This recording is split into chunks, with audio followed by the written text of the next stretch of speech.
He ruled the city's shadows with an iron fist. She disappeared without a trace, carrying a secret that would shatter his empire. 5 years later, a chance encounter in a small café brought them face to face, and the twin girls in her arms had his eyes. This is the story of a mafia king who abandoned love for power, only to discover that the greatest threat to his throne wasn't his enemies. It was the family he never knew existed.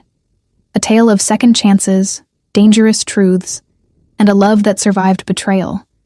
You've never seen anything like this on another channel. Don't let this story slip away. Hit subscribe now, because what happens next will change everything. The rain fell like judgment over the city. Jae-hyun moved through the streets with the kind of silence that made grown men lower their eyes. 32 years of calculated violence had carved him into something beautiful and terrifying. Sharp jawline, hands that signed death warrants as easily as they poured whiskey, eyes that held winter even in summer. His men flanked him, shadows in expensive suits, as he pushed through the door of a cafe buried in the immigrant quarter. Some low-level dealer was using the place to move product. Simple extraction, routine cleanup. But the moment he crossed the threshold, the world stopped turning. She stood behind the counter, older but unmistakable. Her hair was pulled back in a tired bun, her apron stained with coffee and exhaustion. Mia. 28 now, 5 years older than the last time he'd seen her face. 5 years since he'd walked away without explanation. 5 years since he'd chosen the family business over the only woman who ever made him feel human. His fury, hot and immediate, froze in his chest. Because in her arms, balanced on opposite hips like precious cargo, were two identical girls. 5 years old, dark curls, wide, curious eyes. His eyes, the dealer, the product, the reason he'd come. All of it evaporated. "Mia," he said, and his voice sounded foreign to his own ears. She turned slowly, as if she'd been expecting this moment for years. Her expression didn't break, didn't soften. The counter between them felt like an ocean. Jae-hyun. No emotion, just his name, dropped like a stone into still water. One of the girls tugged on her mother's shirt. "Mama, who is that man?" The other twin stared at him with unnerving focus, tilting her head the exact way he did when he was calculating an opponent's weakness. Mia's jaw tightened. No one, baby. Just someone passing through. But her eyes told him everything. You don't get to be their father. You lost that right when you disappeared. His second in command, Min-jun, cleared his throat. "Boss, we should... get out." Jae-hyun's voice cut through the room like a blade. "All of you. Now." The men hesitated for half a breath, long enough to weigh survival against curiosity, then filed out into the rain. The door clicked shut. Silence pressed against them, heavy and suffocating. Jae-hyun took one step forward. Mia took one step back, instinctively shielding the girls. "They're mine." It wasn't a question. "They're mine." She corrected him, voice steady as steel. "I carried them. I raised them. I fed them when I had nothing. You were gone. You never told me." A bitter laugh escaped her throat. "Told you?" "You vanished in the middle of the night, Jay. No note, no call, just gone. I waited 3 months before I realized you weren't coming back. I had reasons. I don't care about your reasons." She set the girls down gently, whispered something in their ears. They wandered to a small play corner, glancing back at the strange man in the expensive coat. When Mia straightened, her eyes blazed. "Do you know what it's like to be pregnant and alone in this city? Do you know how many times I thought about giving up? But I didn't. Because they deserve better than a mother who quit." Jae-hyun's hands curled into fists at his sides. He'd ended lives for lesser offenses than what he'd done to her. But apologies felt hollow. Words meant nothing in his world. "What are their names?" Mia hesitated, as if even that small piece of information was too much to give him. "Hana and Hira," she finally said. Hana means one in Korean. Hira means diamond in Swahili. His throat tightened. She'd given them pieces of both worlds, his and hers. "I want to... No." Mia crossed her arms. "You don't get to walk in here after 5 years and decide you want something. That's not how this works. I can provide for them, protect them." "From what? The world you live in?" Her voice dropped, almost pitying. I know what you are, Jae-hyun. I've always known. That's why I didn't come looking for you. I won't let them grow up in that darkness. One of the twins, Hana, he thought, looked up from her coloring book. Mama, is the scary man going to hurt you? Mia's expression softened instantly. No, sweetheart. He's leaving. Jae-hyun stood frozen, a king in his empire, powerless in this tiny cafe. I'll come back, he said quietly. Don't. But they both knew he would. Because some men could walk away from kingdoms, but not from this. He came back the next morning, and the morning after that. At first, he just watched from across the street, standing in the rain like a ghost haunting his own past. His men thought he'd lost his mind. Min-jun suggested, gently, that perhaps the boss needed rest. Jae-hyun ignored them all. On the fourth day, he walked inside. Mia didn't look surprised. She poured coffee for the elderly Korean man in the corner, laughed at something a regular customer said, and only then acknowledged him with the barest glance. We're not a charity, she said. Order something or leave. Americano. Black. She made it without a word, sliding the cup across the counter. When he tried to pay, she waved him off. First one's free. For old time's sake. It felt like forgiveness and punishment all at once. He sat in the corner booth, the same one where they used to meet when he was younger, before the family pulled him deeper into the business. Back when he still believed he could have both, the empire and the girl. Hana and Hira played near the window, building towers out of sugar packets. They kept glancing at him, whispering to each other in that twin language only they understood. Hira, the bolder one, eventually walked over. Why do you keep staring at us? Jae-hyun's carefully constructed mask cracked. I knew your mother, a long time ago. Are you her friend? I was. Why did you stop? Children and their brutal honesty. I made a mistake, he said quietly. A very big one. Hira studied him with those unsettling eyes. His eyes, then nodded as if his answer was acceptable. Mama says everyone makes mistakes, but you have to say sorry. I did. Did she forgive you? He looked at Mia, who was watching the exchange with unreadable eyes. No, he admitted. Not yet.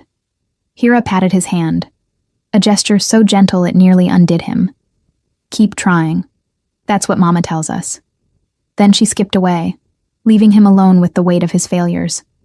That night, Jae-hyun sat in his office, staring at a file his men had compiled. Mia's life, reduced to data points, 2 jobs, cafe by day, cleaning offices at night, rent overdue twice this year, no family support, no government assistance, just her, grinding herself to dust to keep those girls fed and safe. Meanwhile, he lived in a penthouse that cost more than most people earned in a lifetime. The inequity of it made him feel something he rarely allowed himself. Shame. Boss. Min-jun entered without knocking. We have a problem. Jae-hyun didn't look up. Handle it. It's about the cafe. Now he looked up. Min-jun laid out surveillance photos. Chen's crew has been circling the area. They think you're expanding territory. They're threatening the local businesses to send a message. Jae-hyun's blood went cold. The cafe? Not yet. But it's only a matter. He was out of his chair before Min-jun finished the sentence. Mia locked the cafe door at midnight, exhausted down to her bones. Hana and Hira were asleep in the small apartment above the shop, barely more than a room with a hot plate and a shared mattress. She was halfway up the stairs when she heard the footsteps behind her. 3 men, Chen's crew, based on the tattoos. You the owner? One of them asked, voice dripping with false politeness. Mia's heart hammered, but she kept her voice steady. We're closed. That's unfortunate. See, we're here to discuss protection fees. I don't need protection. The man laughed. Everyone in this neighborhood needs protection, especially single mothers running cafes in the wrong part of town. He stepped closer. Mia's hand slipped toward her phone, but one of the other men snatched it from her grip. Don't be stupid. Just pay up, and nobody gets... The sentence died as a car screeched to a halt outside. Jae-hyun emerged like wrath given form. He didn't speak, didn't need to. The air itself seemed to drop 10 degrees. The 3 men recognized him instantly. Color drained from their faces. "Mr. Choi, we weren't told. You touched her." His voice was silk over steel. "No, sir. You touched her." One of the men made the mistake of reaching for a weapon. He didn't get the chance to draw it.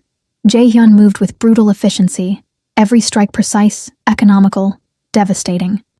It was over in seconds. When the last man crumpled to the pavement, Jae-hyun turned to Mia. She stood frozen on the stairs, eyes wide. "You're bleeding," she whispered. He glanced at his knuckles. "It's not mine." For a long moment, they just stared at each other, the gap between their worlds never more apparent. "Thank you," she finally said. He shook his head. "This is my fault. They came because of me." "Jae-hyun, I'm putting security on this block, permanent. They won't come back. I don't want your protection. You don't have a choice." His eyes softened. "Please, let me do this one thing." Mia wanted to argue. Wanted to tell him she didn't need him, didn't want him in her life. But upstairs, her daughters slept, and pride had never kept anyone safe. "Okay," she whispered. He nodded once, then walked back to his car. But before he drove away, he looked back at her one last time. And for just a moment, she saw the boy she'd loved beneath the monster he'd become. The bodyguards arrived the next morning. 2 men in dark suits who positioned themselves at either end of the block. Discreet, but unmistakable. Mia's regulars noticed immediately. "You in trouble, honey?" Mrs. Park asked, eyeing the men nervously. "No," Mia lied. "Just precautions." But the truth was harder to swallow. She was under Jae-hyun's protection now. Whether she wanted it or not, she'd become part of his world again. He came by every afternoon at exactly 3 p.m. Never stayed long. Ordered the same Americano. Watched the girls from his corner booth with an expression that looked like longing mixed with regret. Hana warmed to him first. She started bringing him her drawings, crude stick figures labeled Mama, Me, Hira, and one unlabeled figure standing far away from the others. "Who's this?" Jae-hyun asked, pointing to the distant figure. "I don't know yet," Hana said seriously. "But he looks lonely." Jae-hyun's throat tightened. Even children could see what he'd become. Hira was more cautious, but one day she climbed onto the booth bench beside him uninvited. "You smell like my uncle's cologne," she announced. "You have an uncle?" "Mama's friend.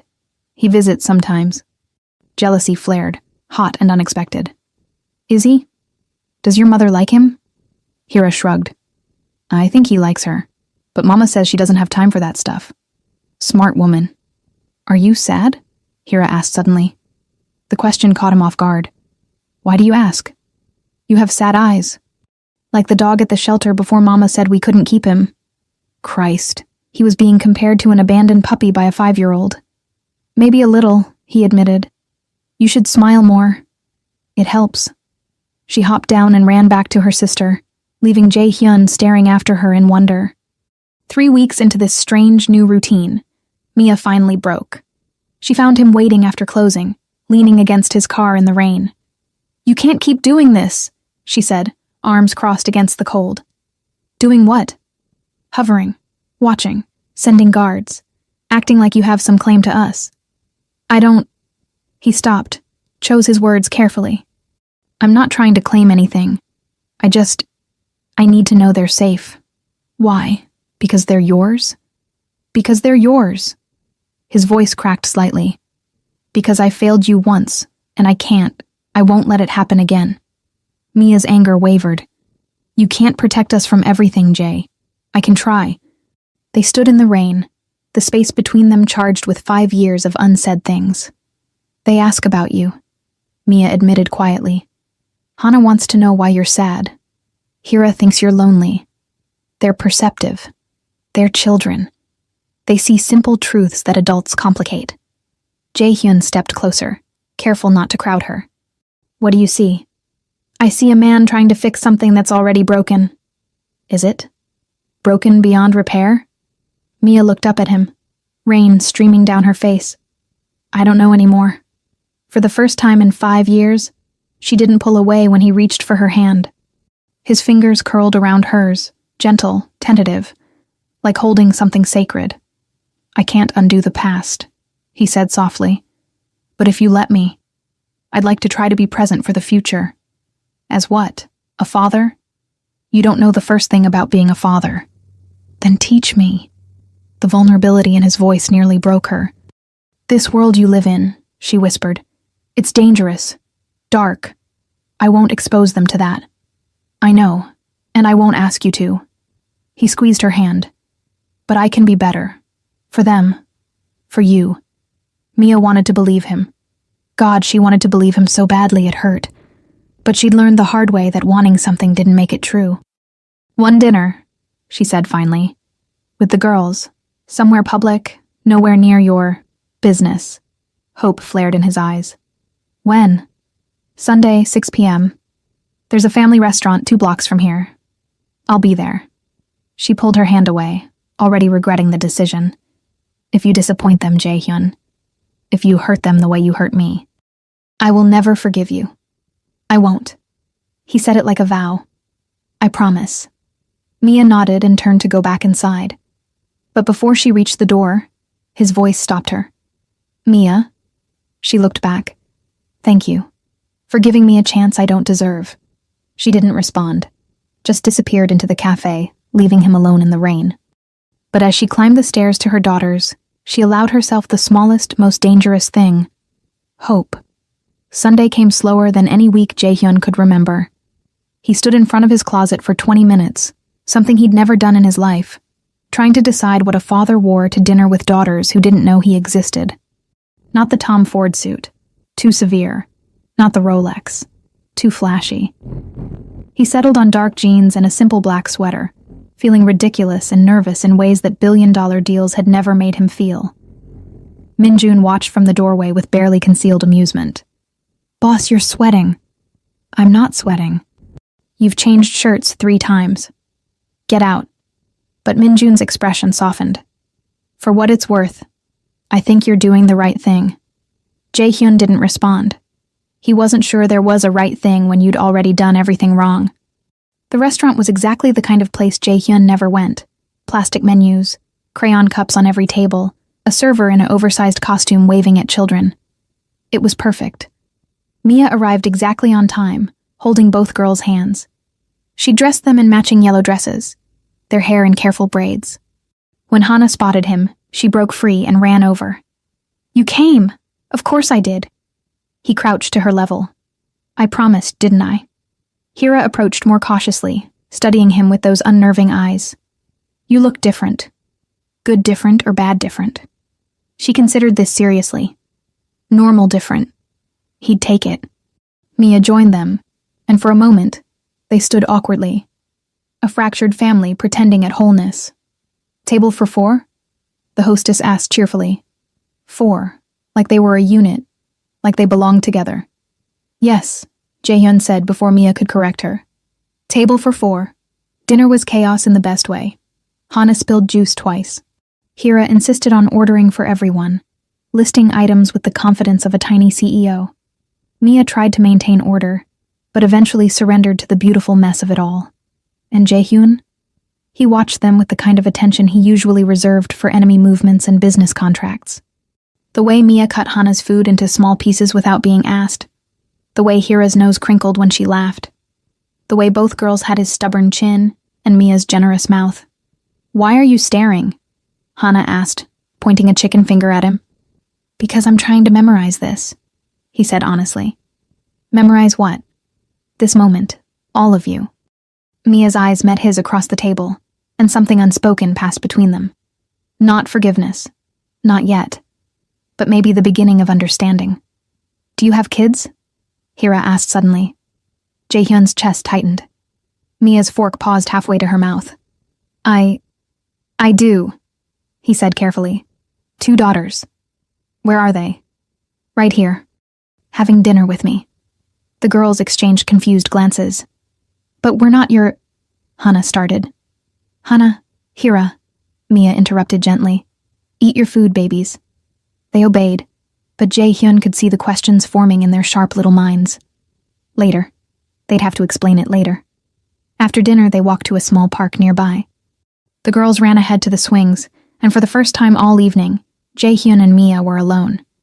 "They're amazing," he said softly. "They are. You did this, all by yourself." Mia shrugged. "I didn't have a choice." "You could have—" He stopped himself. "I'm sorry. That came out wrong." "What were you going to say? That I could have found you? Demanded child support?" Her voice wasn't angry, just tired. "Jay, I didn't want your money. I wanted you. And when you made it clear I couldn't have that, I moved on. I was protecting you. From what? From me, from the family, from everything I'd become." He shoved his hands in his pockets. "My father, he would have used you. Used them. As leverage, as weapons. I couldn't let that happen." Mia stopped walking. "So you just left, without explaining, without giving me a choice?" "Yes. That wasn't protection, Jae-hyun. That was cowardice." The word hit him like a physical blow because it was true. "I know," he whispered. "I know." They stood in silence, watching Hana push Hira on the swing, their laughter carrying across the playground. "My father's dead now," Jae-hyun said quietly. "Heart attack 2 years ago.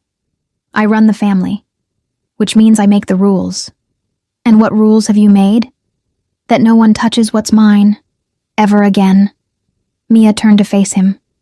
"We're not yours to protect. Aren't you?" His eyes burned with intensity. "Tell me you don't feel it. Tell me these 5 years erased what we had. What we had died the night you left. Liar." The accusation hung between them, sharp and true, because Mia had tried to forget him. God knows she'd tried. She'd dated other men, forced smiles through coffee dates and awkward dinners, but none of them made her feel the way Jae-hyun did, alive and terrified and completely seen. "Even if I did still feel something," she said carefully, "it doesn't change reality. You're a criminal, Jay. You hurt people. You live in a world where violence is currency. I know what I am. Then you know why I can't. Why we can't." "Mama!" Hana's scream cut through the air. They both spun around. A black SUV had pulled up to the curb. 3 men were approaching the playground, moving with purpose. Jae-hyun recognized them instantly. Chen's crew. Again. His blood turned to ice. "Get the girls," he said, voice deadly calm. "Now." But Mia was already running. The men reached the swings before she did. One of them grabbed Hira's arm. "Boss wants a word with your boyfriend." Hira screamed. Hana started crying. Mia threw herself between them and the girls. "Let her go." "Lady, this doesn't concern—" She slapped him across the face with enough force to leave a mark. The man's expression darkened. He raised his hand. He never got to bring it down. Jae-hyun moved like death itself. Faster than thought. More brutal than mercy. The first man went down with a shattered kneecap. The second tried to draw a weapon and found his wrist broken before the gun cleared his jacket. The third actually managed to land a punch, splitting Jae-hyun's lip. It was the last thing he did before Jae-hyun put him on the ground. The entire fight lasted 30 seconds. When it was over, Jae-hyun stood over the groaning men, breathing hard, blood on his knuckles and murder in his eyes.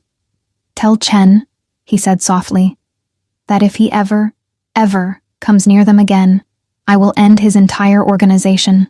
Not just him. Everyone. His lieutenants, his soldiers, his accountants.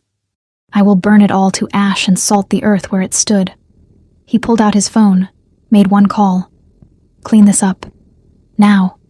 Then he turned to Mia and the girls. Hana and Hira were clinging to their mother, sobbing. Mia's face was pale, eyes wide with shock.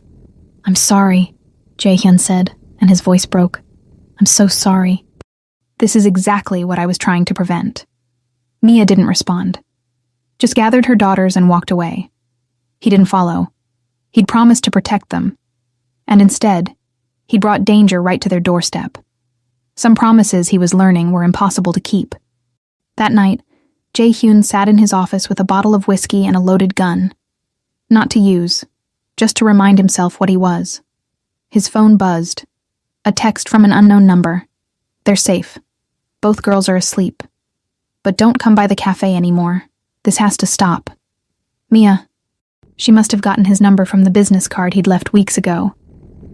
He typed and deleted 5 different responses before settling on, "I understand. I'm sorry." Her reply came immediately. "I know you are, but sorry doesn't keep them safe. Goodbye, Jae-hyun." Goodbye. The finality of it settled over him like a shroud. He'd had one chance to be the man they needed, and he'd failed spectacularly. Min-jun entered without knocking. A liberty only he was allowed. Chen's been handled. He won't be a problem anymore. Good. Boss, are you okay? Jae-hyun looked at his oldest friend and most trusted lieutenant. Do you think monsters can change, Min? I think people can surprise you. That's not an answer. Min-jun sat down across from him. You want the truth? I don't know if you can walk away from this life, but I know you're trying, and that counts for something. Not to her, not anymore. Then make it count. Min-jun leaned forward. You run this city. You have resources, power, influence. Use it. Make their world safer. Not because you'll get them back, but because it's the right thing to do. Jae-hyun stared at the gun on his desk. Then he made a decision. Call a meeting. All the families. Tomorrow night. What are you planning? A new rule, Jae-hyun said quietly. No civilian targets. No families. No collateral damage. Anyone who breaks it answers to me personally. They'll think you're weak. Let them think what they want. He met Min-jun's eyes. I can't have her. Can't have them. But I can make sure they live in a city where they're safe.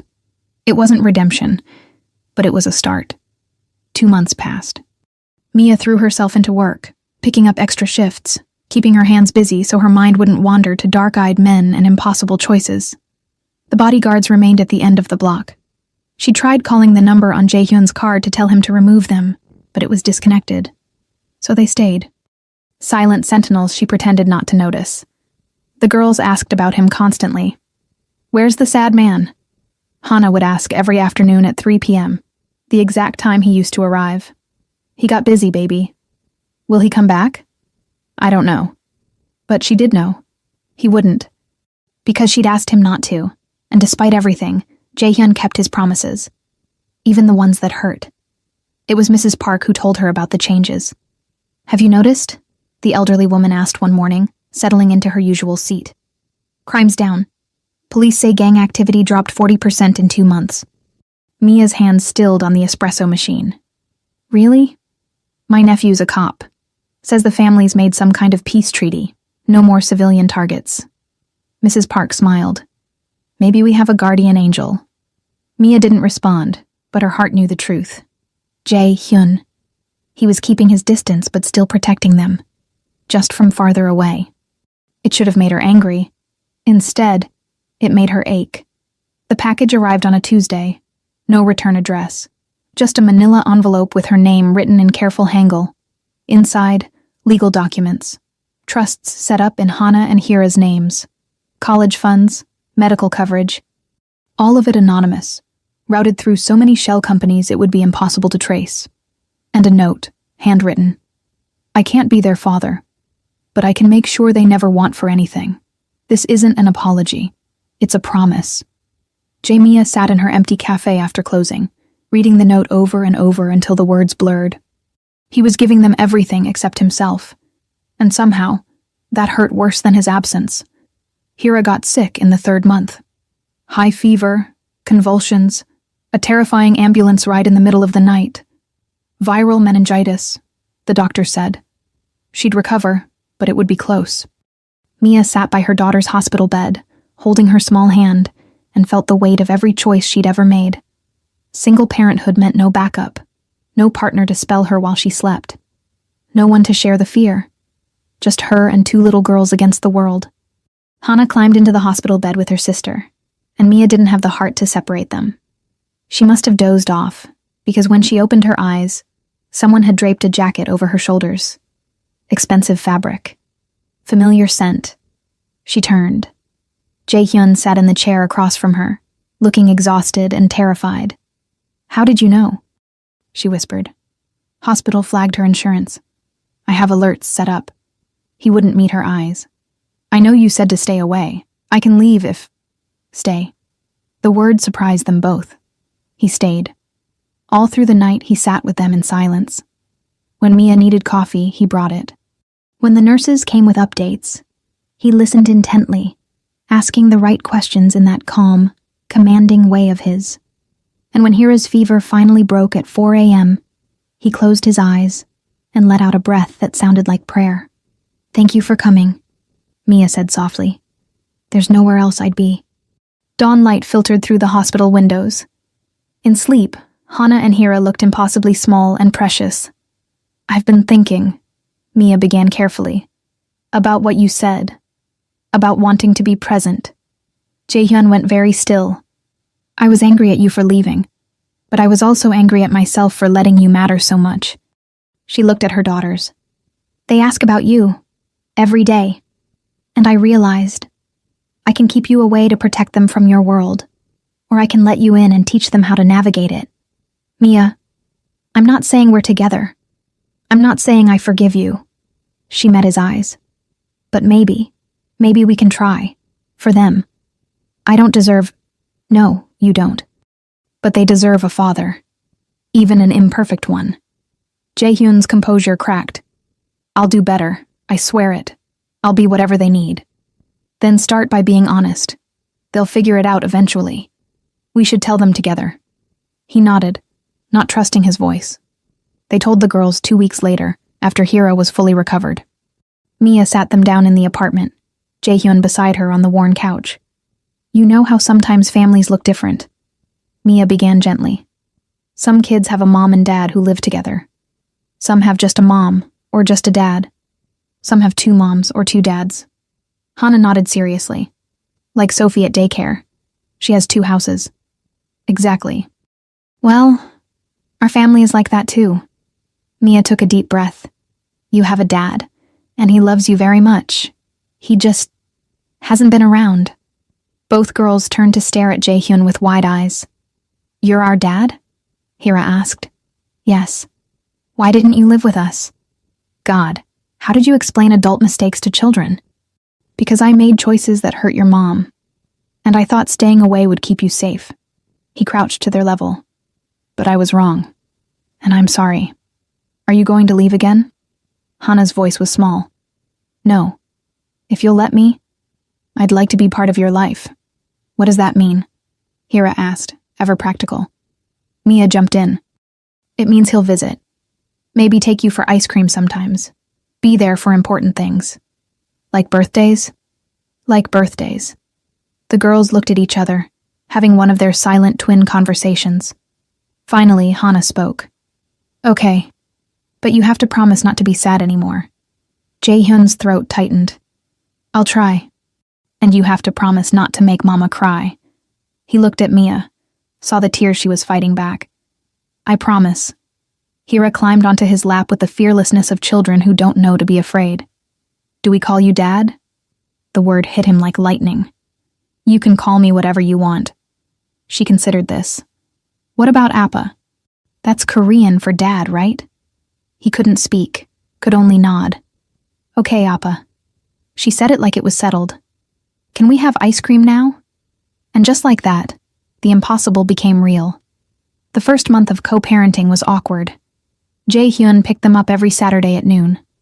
Took them to parks, museums, anywhere that felt wholesome and far from his actual life. He learned that Hana loved dinosaurs, and Hira was obsessed with space. That they both hated broccoli, but would eat it if he made airplane noises. That bedtime was a negotiation that required strategy and compromise. He was terrible at it, and he'd never been happier. But happiness in his world came with a price. The rival families had accepted his new rules out of respect, or fear.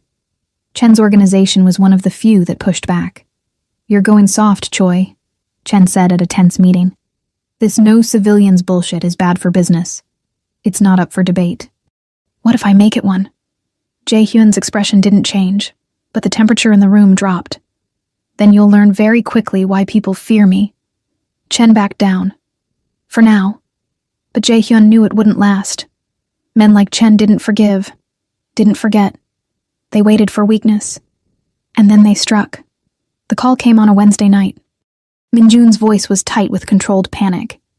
"Boss? We have a situation." Jae-hyun was at Mia's apartment reading bedtime stories. He stepped into the hallway.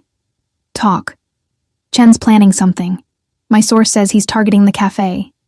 Everything went cold. When? Tomorrow. Afternoon rush. Jae-hyun's mind raced. He could flood the area with men, turn the café into a fortress. But that would terrify the girls, expose them to exactly what he'd been trying to hide.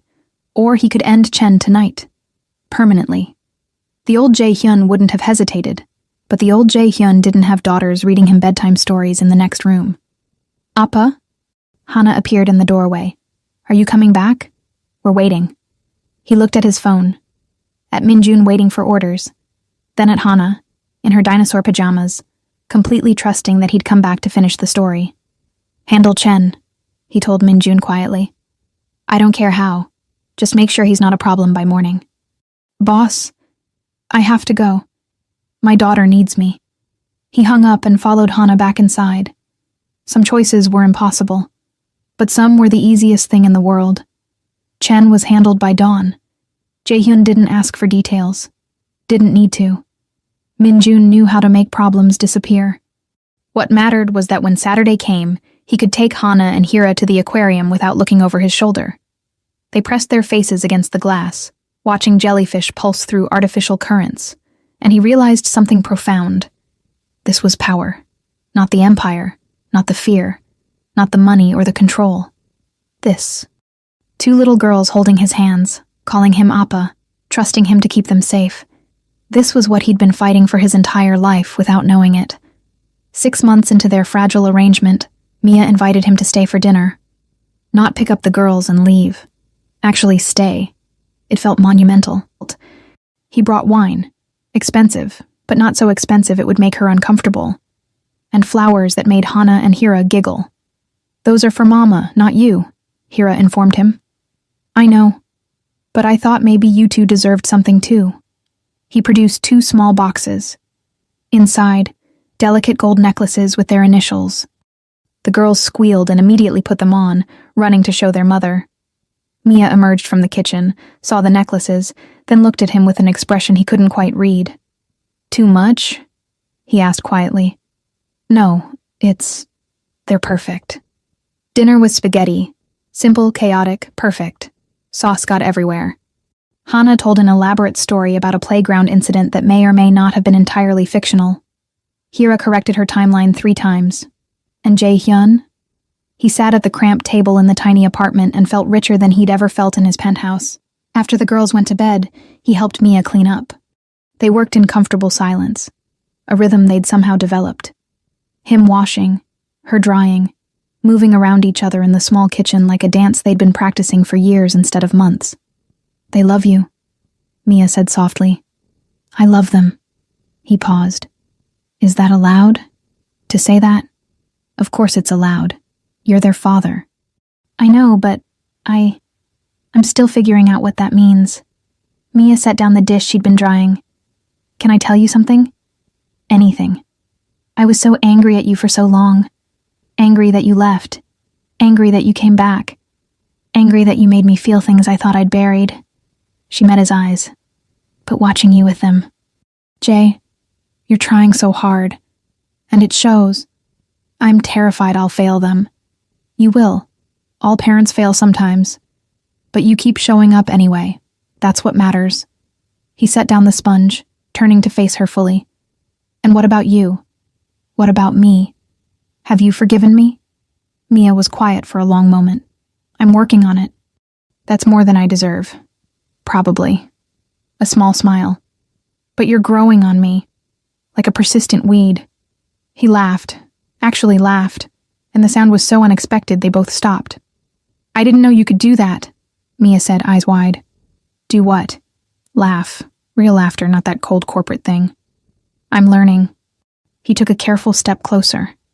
You teach me. Every day. The air between them shifted, charged with something dangerous and familiar. Jae-hyun. Her voice was a warning and a question all at once. I know. I'm not asking for anything. I just need you to know. Don't. She held up a hand. Don't say something we can't take back. Why not? Because I'm not ready. And I don't know if I ever will be. He nodded, accepting the boundary even as it hurt. Okay. But as he left that night, her hand lingered on the doorframe, and he saw it. She wasn't ready, but she wasn't closed off entirely either. And for a man who'd learned patience through violence, waiting for her was the easiest war he'd ever fought. Year 1 became year 2. Jae-hyun restructured his entire organization, pushed harder on legitimate businesses, started laundering money not into his pockets, but into community programs, youth centers, after-school programs, small business loans in immigrant neighborhoods. You're leaving money on the table, his accountant complained. Then leave it. Some things matter more. His reputation shifted. He was still feared, still dangerous. But now he was also the devil who built playgrounds and funded scholarships. It confused people. It was exactly what he wanted. Hana and Hira's 7th birthday was the first one he got to celebrate with them. Mia tried to keep it small, just family and a few friends from school. But Jae-hyun, who'd never planned a party in his life, went slightly overboard. The bounce house was probably excessive. The face painter was definitely unnecessary. The petting zoo made Mia give him a look that said, "We need to talk later." But when Hana and Hira ran to him, shrieking with joy, and threw their arms around his waist, he regretted nothing. "Best birthday ever," Hana proclaimed. "Don't tell Mama I said this," Hira whispered conspiratorially. "But you're really good at this Appa thing now." He had to step away to compose himself, found Mia watching him from across the yard. "You're crying," she said when he approached. "I'm not crying. I have allergies." "To emotional moments?" "Apparently."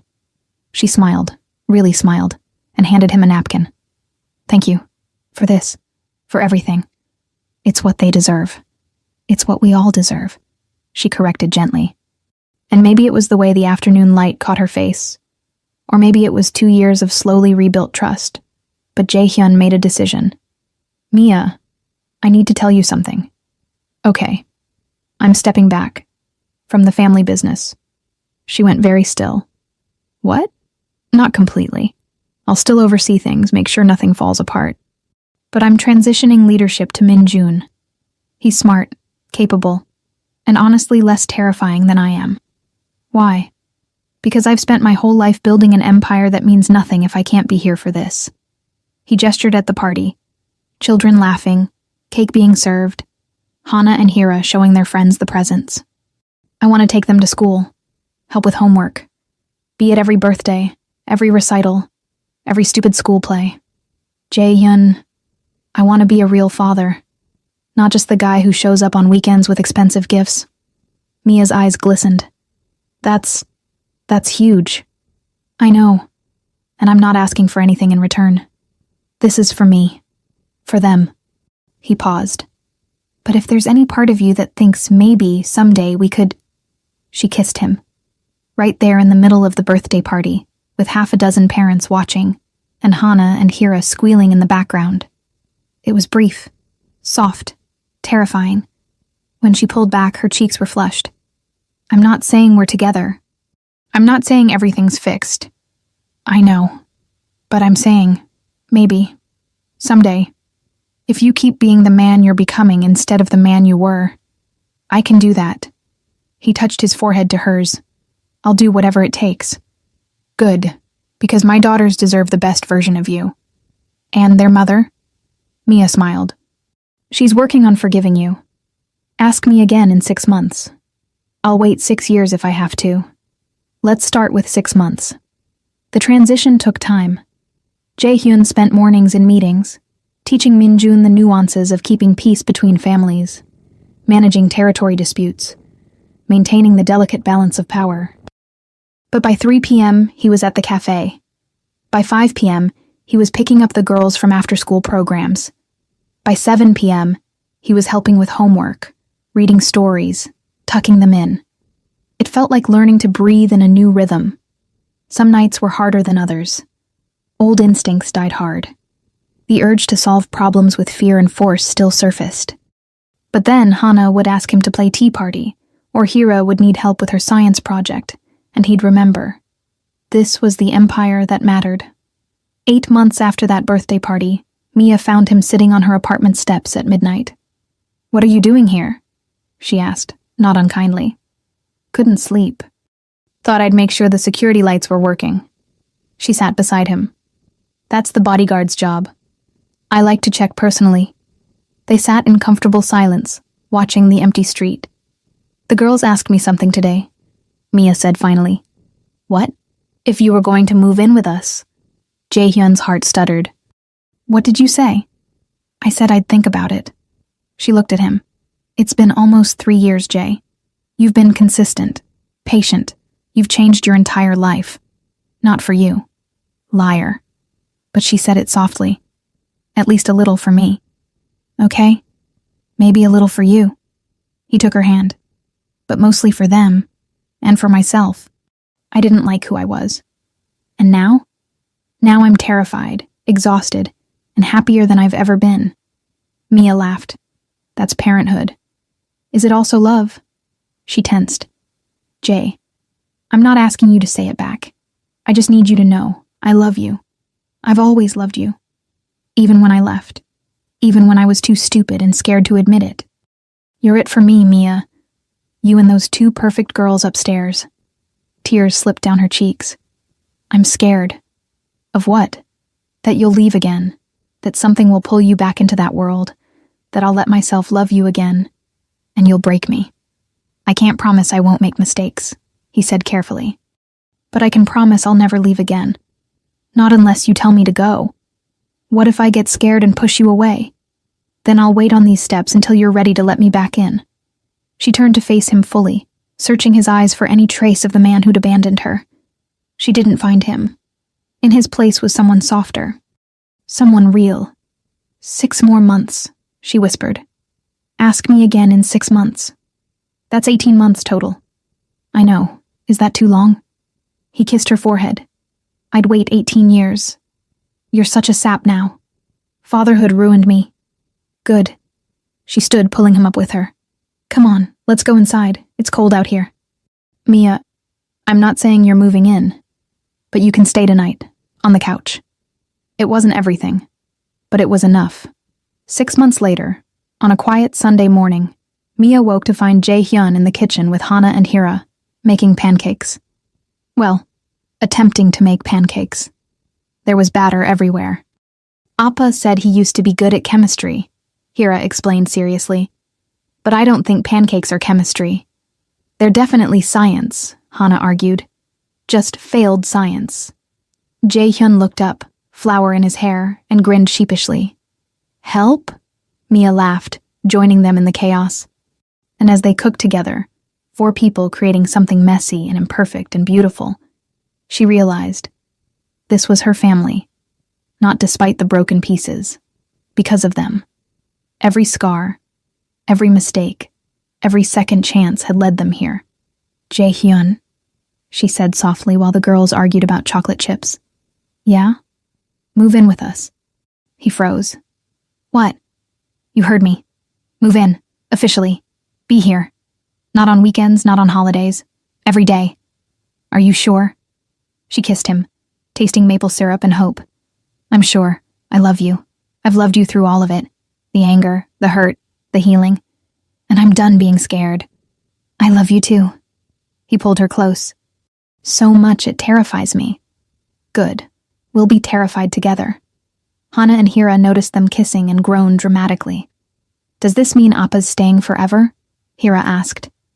Yes, Mia and Jae-hyun said in unison. Finally, Hana sighed. Now we can be a normal family. Jae-hyun laughed, that real full laugh he'd learned from them.